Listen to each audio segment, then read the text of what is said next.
L'agence, cela dit, souligne que les avantages de l'utilisation du vaccin restent supérieurs aux risques. Malgré tout, ces annonces risquent d'ajouter aux craintes déjà existantes. Johanna Chabas, entre petits arrangements et annulations de rendez-vous, la défiance prend déjà différentes formes. Oui, et certains vont même jusqu'à s'inventer des comorbidités. C'est le cas d'Isabelle. Cette femme d'une 50aine d'années avait trop peur des possibles effets secondaires de l'AstraZeneca.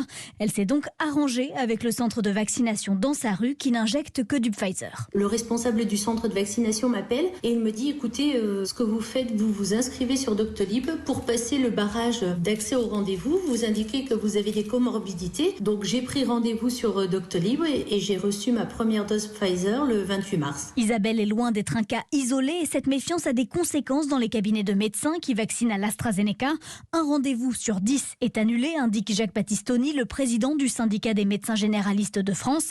Il est obligé de rassurer tous ses autres patients. Les gens nous demandent si les effets indésirables sont fréquents, ce à quoi on leur explique qu'ils sont exceptionnels et on leur met en contrepartie le risque d'attraper la maladie. Ça prend toujours quelques minutes dans une consultation où en général on arrive à obtenir l'adhésion des patients la plupart du temps. Mais il insiste, aucune dose d'AstraZeneca ne lui reste sur les bras. Sa liste d'attente est tellement longue qu'il trouve toujours des patients volontaires. Et dans la foulée de l'annonce de l'agence européenne, la Belgique a décidé de réserver l'utilisation du vaccin aux plus de 55 ans, l'Italie et l'Espagne aux plus de 60. L'Europe appelle les 27 à parler d'une seule voix.